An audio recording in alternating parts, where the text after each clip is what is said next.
Hello friends, welcome back to our channel S G Gupta.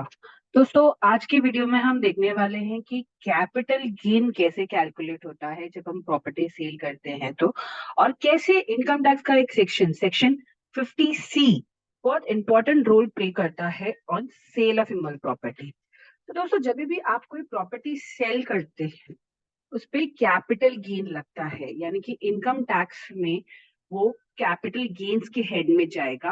And जो tax rate capital gains के लिए applicable हो जाता है वो इस पे भी एप्लीकेबल हो जाता है। जो भी प्रॉफिट आपका हुआ है इस सेल से, यानी कि आपका sale price minus purchase price, उस प्रॉफिट पे आपको टैक्स भरना रहता है। अब क्या होता है, आपने प्रॉपर्टी ली है से 10 साल पहले या 15 साल पहले या 20 साल पहले, आपने प्रॉपर्टी ली 10 लाख रुपए में, एंड जब आप उसको सेल कर रहे हैं, उसको 20 साल बाद जैसे मतलब सेल कर रहे हैं, आप 30 लैक्स में सेल कर रहे हैं, तो 20 लैक्स प्रॉफिट नहीं होता है। आपका ये जो 10 लाख रुपए है उसको इंडेक्सेशन एप्लीकेबल हो जाता है। एंड वो 10 लाख की प्रॉपर्टी का वैल्यू आज क्या होगा इंडेक्सेशन के हिसाब से, वो कंप्यूट किया जाता है, उसी कॉस्ट को पकड़ा जाता है। And sale price minus indexed cost, उस प्राइस जो डिफरेंस आता है उस प्रॉफिट के ऊपर इनकम टैक्स एप्लीकेबल होता है। आज की वीडियो में हम डिस्कस करने वाले हैं कि कैसे सेक्शन 50C इस पे इफेक्ट आता है, क्या यानी कि कैसे सेक्शन 50C के इम्प्लीकेशंस क्या होगा कैपिटल गेन टैक्स पे। सो जनरली क्या होता था, पहले लोग प्रॉफिट कम दिखाने के लिए या स्टैम्प ड्यूटी वैल्यू कम भरने के लिए या अपना एक अग्रीमेंट वैल्यू रखने के लिए सेल प्राइस कम बताते थे।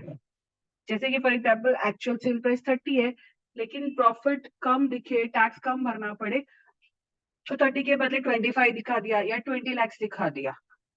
तो इसीलिए गवर्नमेंट ने सेक्शन 50C इंट्रोड्यूस किया, जो रेट्रोस्पेक्टिवली एप्लीकेबल है, यानी कि जब से इनकम टैक्स है तब से वो एप्लीकेबल है। चलिए देखते हैं 50C क्या बोलता है इनकम टैक्स में। दोस्तों, प्लीज वीडियो में एंड तक बने रहिएगा, क्योंकि आज हम ये जो सेक्शन है वो एक केस लॉ की मदद से समझने वाले हैं। क्योंकि जनरली क्या होता है, थियोरेटिकल नॉलेज इंपॉर्टेंट होती है, बट किस तरीके से उसको प्रैक्टिकली इंप्लीमेंट किया गया है, ट्रिब्यूनल या असेसमेंट लेवल पे क्या जजमेंट्स लिए गए हैं इस सेक्शन को रिलेटेड, कौन से ऐसे केस लॉज है जो आपके सपोर्ट में है और कौन से अगेंस्ट में, वो सब आपको इसमें देखने मिलेगा। तो प्लीज वीडियो के एंड तक बने रहिएगा। एंड हाँ, अगर आपने मेरा चैनल अब तक सब्सक्राइब नहीं किया है तो नीचे दिए गए सब्सक्राइब बटन को जरूर प्रेस कीजिएगा, ताकि नेक्स्ट टाइम हम जब भी कोई वीडियो अपलोड करें वो ऑटोमेटिकली आपको नोटिफाई किया जाए। सेक्शन 50C पढ़ते हैं। यहाँ पर क्या गया है, where the consideration is received or accruing as a result of the transfer by an SSC of a capital asset, being land or building or both। तो पहले तो ये 50C जो सेक्शन है वो उसी पे एप्लीकेबल है जहां लैंड और बिल्डिंग सेल किया गया है, यानी कि कोई इमल प्रॉपर्टी, अगर आप कोई प्लांट एंड मशीनरी सेल कर रहे हैं या फिर ज्वेलरी सेल कर रहे हैं या लाइफ स्टॉक सेल कर रहे हैं, तो ये सेक्शन हिट नहीं होता है। ये सेक्शन तभी हिट होता है जब लैंड और बिल्डिंग इन्वॉल्व है। अब इसमें क्या लिखा है, consideration receive is less than the value adopted or assessed by an authority of a state government, hereinafter referred to as stamp valuation authority। यानी कि जो कंसिडरेशन, यानी कि जो सेल प्राइस है अग्रीमेंट का, जो आपने अग्री किया है, वो जो रिसीव किया है आपने, या फिर जो अक्रू हुआ है या ड्यू है, वो कम है as compare to the adopted और the assessed value by an authority of state government. यानी कि आपकी जो स्टैम्प वैल्यूएशन अथॉरिटी है, जब आप अग्रीमेंट रजिस्टर करने जाते हैं, आपको स्टैम्प वैल्यूएशन अथॉरिटीज के पास जाना पड़ता है। वो अग्रीमेंट के ऊपर आपको स्टैम्प ड्यूटी वैल्यू भरनी पड़ती है। स्टैम्प ड्यूटी वैल्यू कैसे कैलकुलेट होती है, वो हर स्टेट हर एरिया के हिसाब से परसेंटेज के हिसाब से रहती है, जहां पर आपके stamp duty value authorities circle rate के हिसाब से उस प्रॉपर्टी की वैल्यू अलॉट करते हैं एंड उसके ऊपर परसेंटेज एप्लीकेबल करके आपसे स्टैम्प ड्यूटी भरवाते हैं। तो अगर जो आपका सेल कंसिडरेशन है, यानी कि जो सेल प्राइस है आपने जो डिसाइड किया है, अगर वो कम है as compare to the price जो स्टेट स्टैम्प वैल्यूएशन अथॉरिटी ने सेट किया है, जैसे यही एग्जांपल ले लीजिए जहां हमने अग्रीमेंट 30 लैक्स का किया है, लेकिन स्टैम्प ड्यूटी वैल्यूएशन अथॉरिटी के हिसाब से वो प्रॉपर्टी का प्राइस 40 लैक्स है। तो in that case as per section 50C, 50C क्या बोलता है कि कैपिटल गेन के लिए फिर ये कंसिडरेशन वाली प्राइस मैटर नहीं करेगी, बल्कि ये जो न्यू अडॉप्टेड और रेसिस्ट वैल्यू है वो वैल्यू मानी जाएगी as sale price for the purpose of computing capital gain under income tax law.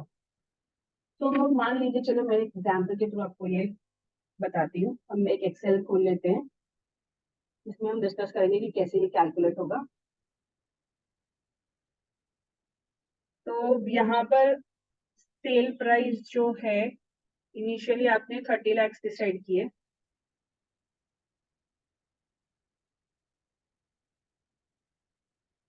एक जीरो ज्यादा हो गया तो कम कर देती हूँ। जो कॉस्ट प्राइस थी उसका, आपने वो प्रॉपर्टी 10 लाख में खरीदी थी।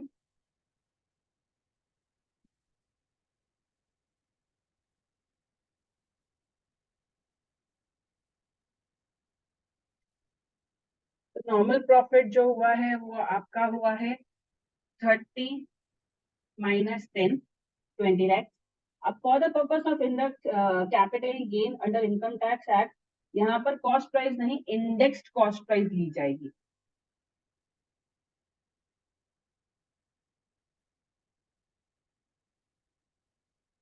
इंडेक्स कॉस्ट प्राइस कैसे कंप्यूट होती है? कॉस्ट इन्फ्लेशन इंडेक्स दिए गए हैं हर साल के, तो आपको देखना है जिस साल में आप सेल कर रहे हैं उसका कॉस्ट इन्फ्लेशन इंडेक्स क्या है। जिस साल में आपने ये प्रॉपर्टी खरीदी थी या फिर इनहेरिट हुआ था आपको, तो वो वैल्यू क्या है कॉस्ट इन्फ्लेशन इंडेक्स की, एंड अकॉर्डिंगली ये new index cost price compute होगा। तो मान लीजिए यहाँ पर एग्जाम्पल में हमारा कॉस्ट इंडेक्स प्राइस आ जाता है 18 लाख रुपए। तो आपके लिए इनकम टैक्स के लिए प्रॉफिट होगा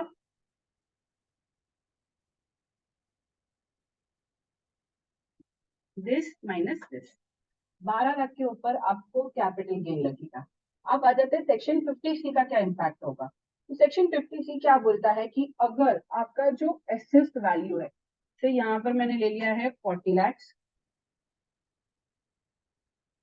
अब इन दोनों में से ज्यादा प्राइस क्या है? 40 लाख की। तो इनकम टैक्स के लिए 40 लाख माना जाएगा, इंडेक्स कॉस्ट प्राइस सेम ऐसे ही कंप्यूट किया जाएगा, और इनकम टैक्स के लिए फिर प्रॉफिट हो जाएगा आपका 22 लाख, ना कि 12 लाख। तो यहाँ पर इन दोनों, ये बहुत इंपॉर्टेंट सेल प्राइस है। भले आपने 30 लाख का सेल अग्रीमेंट बनाया हो, लेकिन एज पर सेक्शन 50C अगर आपका जो असेस्ड वैल्यू है, यानी कि जो value stamp duty valuation authority ने सिलेक्ट किया है, वो ज्यादा है as compare to the consideration receive, तो सेक्शन 48 जिसके अंदर कैपिटल गेन कंप्यूट होता है, उस कैलकुलेशन के लिए आपका इन दोनों में से भी जो भी हायर साइड पर वैल्यू रहेगा, वो वैल्यू को कंसिडर किया जाएगा एज सेल प्राइस। अब आगे बढ़ते हैं, इसमें और भी इंपॉर्टेंट पॉइंट्स है कि वैल्यूएशन किस तरीके से, क्योंकि जब आप खरीद रहे हैं या बेच रहे हैं तो काफी बार प्राइसेस में अलग रेशियो वेरिएशन आते ही हैं। तो कितना वेरिएशन अलाउ हो सकता है एंड सर्कमस्टेंसेस कैसे कैसे हो सकते हैं जो 50C के अंदर कवर्ड है। तो यहाँ पर लिखा है कि अगर आपका date of fixing the agreement, जहां पर कंसिडरेशन डिसाइड होता है, and date of registration for transfer of capital asset are not the same. यानी कि जब आपने डिसाइड किया कि अग्रीमेंट आप करने वाले हो, आपने एग्रीमेंट डिसाइड कर लिया, पूरा एंटर भी कर लिया है, बट आपने उसे रजिस्टर नहीं किया है। क्यों? क्योंकि आप मान लीजिए टोकन मनी नहीं आया, या किसी XYZ रीजन की वजह से उस वक्त अग्रीमेंट रजिस्टर नहीं हो पाया। अग्रीमेंट रजिस्टर आगे चल के होता है, जैसे कि हमारा इस केस लॉ में भी है ये एप्लीकेबल, जहां पर आपका जो डेट ऑफ अग्रीमेंट है, जहां पर कंसिडरेशन डिसाइड हुआ है, और date of registering the agreement, अगर उन दोनों डेट्स में गैप है, तो यहाँ पर एक सहूलियत दी गई है, जहां कहा गया है कि जो वैल्यू अडॉप्ट की जाएगी bye the stamp duty valuation authority, वो वैल्यू होगी जो डेट ऑफ फिक्सिंग अग्रीमेंट पे है, ना कि डेट ऑफ रजिस्ट्रेशन में। जैसे मान लीजिए आप एक प्रॉपर्टी खरीदते हैं जिसका आप अग्रीमेंट प्राइस डिसाइड करते हैं आज के डेट पे जब आप बुकिंग करने जा रहे हैं। अब मान लीजिए आज आपने बुकिंग की है 2023 में, और प्रॉपर्टी बनने में से 3 साल और लग जाएंगे। जब प्रॉपर्टी बनेगी उसके बाद आपका अग्रीमेंट रजिस्टर होगा, ऐसा आपका टर्म्स एंड कंडीशन डिसाइड हुए हैं, यानी कि 2026 में। तो यहाँ पर सेक्शन 56 50 सेक्शन C, उसमें ऐसा होगा कि आपका आज का डेट जो स्टैम्प ड्यूटी वैल्यूएशन अथॉरिटी ने दिया है वो रेट कंसिडर किया जाएगा, ना कि 2026 का। तो यहाँ पर ये एक बहुत ही अच्छा रिलैक्सेशन दिया है, जहां पर उन्होंने गवर्नमेंट ने क्लियर किया है कि अगर मेरा डेट ऑफ अग्रीमेंट फिक्स किया है, जहां पर मेरा कंसिडरेशन में डिसाइड हुआ है एंड डेट ऑफ रजिस्ट्रेशन दो अलग अलग पीरियड्स हैं, तो मेरा डेट ऑफ अग्रीमेंट जब भी फिक्स हुआ है कंसिडरेशन के लिए वो एप्लीकेबल डेट होगा for the purpose of computing value given by the stamp valuation authority, ना कि माय डेट ऑफ रजिस्ट्रेशन। अब ये बता दें कि ये प्रोविजन कब एप्लीकेबल होता है। तो ये प्रोविजन उन्होंने काफी क्लियर किया है कि तभी एप्लीकेबल होगा जब भी consideration, the amount of consideration और पार्ट देयर ऑफ, यानी कि कंसिडरेशन पूरा या फिर एटलीस्ट एक पार्ट रिसीव हुआ है bye way of an account पे चेक और अकाउंट पे बैंक ड्राफ्ट और electronic clearing system through a bank account, यानी कि किसी भी इलेक्ट्रॉनिक मोड के थ्रू या फिर चेक के थ्रू या फिर बैंक ड्राफ्ट के थ्रू ही ट्रांजैक्शन हुआ है, तो ही ये प्रोविजन यानी कि डेट ऑफ अग्रीमेंट वाला कंसिडर किया जाएगा। अगर मान लीजिए कैश में डीलिंग हुई है या फिर वर्बल हुआ, यानी कि कोई पैसा ट्रांसफर नहीं हुआ, सिर्फ अग्रीमेंट रख लिया कंसिडरेशन डिसाइड करने के लिए, या फिर अग्रीमेंट हो गया और कैश में पैसा दिया है जिसका कोई एविडेंस नहीं है, तो इन दैट केस ये प्रोविजन एप्लीकेबल नहीं होगा। तो ध्यान दिया जाए कि इसमें लिखा है कोई और पार्ट देयर ऑफ, जैसे कि अगर ऐसा केस है जहां पर आपके पास आपने से 10% of the agreement value cash में दे दिया है, बाकी आपने चेक में दिया है, तो एटलीस्ट अगर आपने बाकी चेक में दिया है तो भी आप ये प्रोविजन का बेनिफिट ले सकते हैं। इंपॉर्टेंट है कि एटलीस्ट एक पार्ट ऑफ द अग्रीमेंट जो कंसिडरेशन डिसाइड हुआ है वो बाय चेक में होने चाहिए।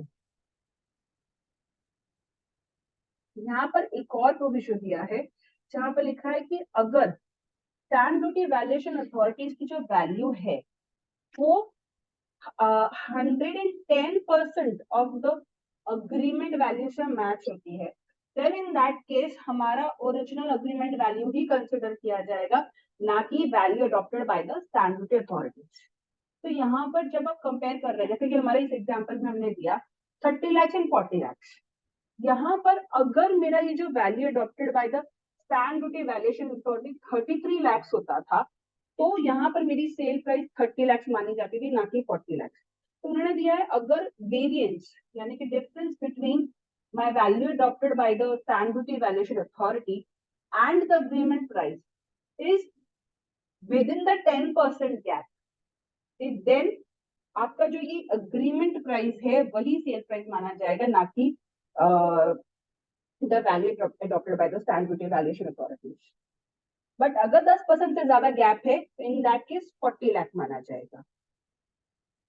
तो यहाँ पर जैसे मैं अभी इस एग्जांपल को अगर मैं चेंज कर देती हूँ, तो यहाँ पर ऐसे मैं 32 लाख कर देती हूँ, तो मैं ओरिजिनल लॉस के हिसाब से तो 32 लाख से आता था, but because of this provision 32 lakh नहीं 30 लाख जाएगा एंड मेरा कैपिटल गेन 12 लाख पे कंप्लीट होगा, ना कि 32 लाख पे। अब चलिए हम ये केस लॉ डिस्कस करते हैं जिसमें ये प्रैक्टिकल एग्जांपल के थ्रू बताया जाएगा। ये केस लॉ है जहां पर इनकम टैक्स एपेलेट ट्रिब्यूनल ने इशू किया है हैदराबाद ब्रांच ने। The case is between Shri R. K. Panda, Vice President, and Shri K. Narasimhachari, Judicial Member. तो पीरियड जो असेसमेंट के लिए है वो है 2013-14। जो जजमेंट आया है वो है 31 अगस्त 2023 में। तो बेसिकली इस केस लॉ में कैसा था कि जो प्रॉपर्टी थी वो एसएससी ने इनहेरिट की थी अपने सक्सेसर से और उसको 22 लाख पे सेल किया था, जबकि उसकी जो स्टैम्प ड्यूटी वैल्यूएशन अथॉरिटीज ने जो वैल्यू दी थी वो थी 1,07,93,300। अब क्योंकि ये जो डिफरेंस है between 22 lakh and 1,07,93,300 is more than 10%, तो स्टैंड जो इनकम टैक्स अथॉरिटीज ने था उन्होंने कहा कि सेल प्राइस हमारा 1,07,93,300 रहेगा एंड इसके चलते आपका जो टैक्स है यानी कि कैपिटल गेन टैक्स वो हायर वैल्यू पे आएगा, ना कि 22 लाख पे। नोटिस इशू किया गया under section 147 and 148 and order pass किया गया यहाँ पर सेल प्राइस को कंसिडर किया एज 1,07,93,300।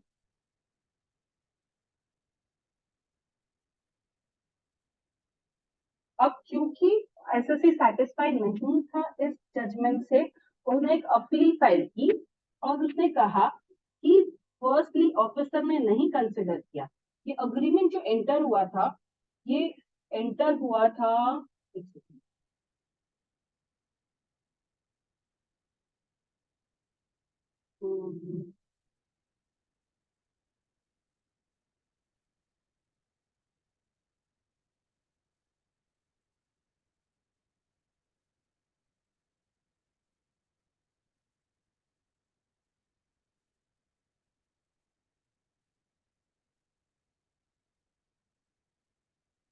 असेसमेंट ईयर 7-8 में, यानी कि ये अग्रीमेंट जो एंटर हो गया था फॉर सेल ऑफ प्रॉपर्टी जिसका कंसिडरेशन भी आ गया था वाज इन फाइनेंशियल ईयर 2006-7, यानी कि असेसमेंट ईयर 7-8 में।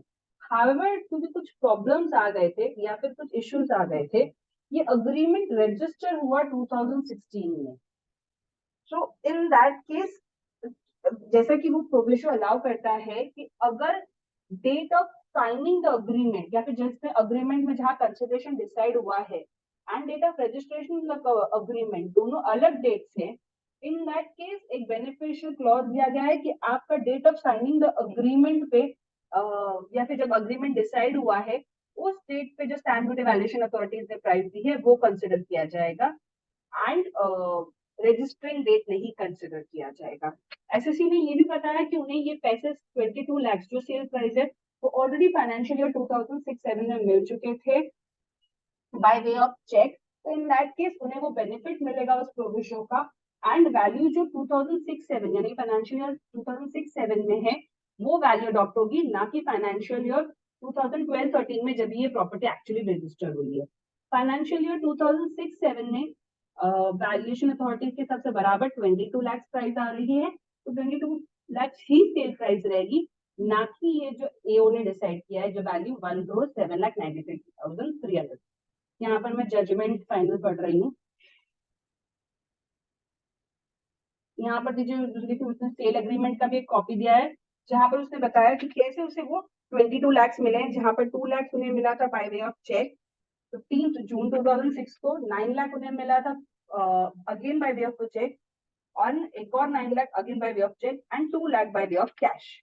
तो जैसे कि उस प्रोविजन में लिखा था कि आपका या तो फुल कंसिडरेशन या at least part of the consideration should be received by way of cheque.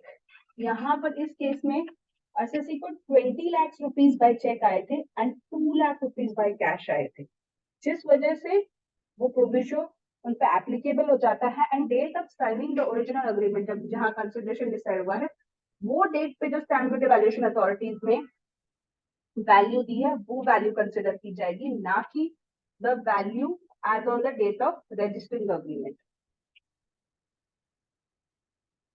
यहाँ पर उन्होंने ये भी जजमेंट लिया है, सपोर्ट लिया है दिल्ली ब्रांच के ट्रिब्यूनल का, यानी कि दिल्ली के जो आईटैट है जिन्होंने जजमेंट दिया है अमित बंसल वर्सेस एसीआईटी में, जहां सेम केस देखा गया था, जहां पर जब हमने अग्रीमेंट रजिस्टर किया था तभी 16,000 पर स्क्वायर फीट का प्राइस चल रहा था as per the stamp duty valuation authorities, जबकि जब अग्रीमेंट एंटर किया गया था तभी 11,000 रेट था। तो यहाँ पर भी जजमेंट के हिसाब से 11,000 का प्राइस कंसिडर किया गया था, ना कि 16,000 for the purpose of section 50C sale price determination.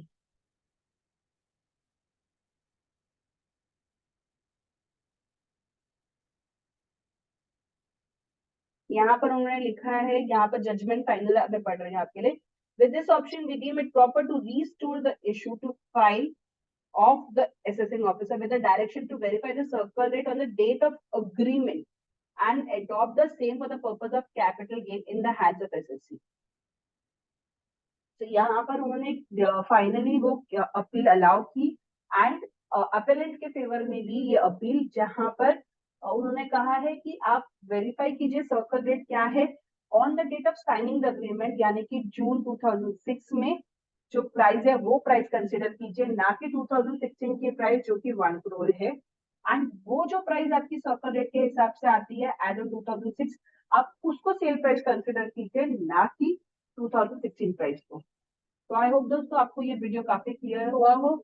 ये जजमेंट अगर आपको चाहिए तो आप कमेंट्स बॉक्स सेक्शन में नीचे अपना ईमेल आईडी शेयर कर सकते हैं, हम ये जजमेंट का कॉपी आपको मेल कर देंगे।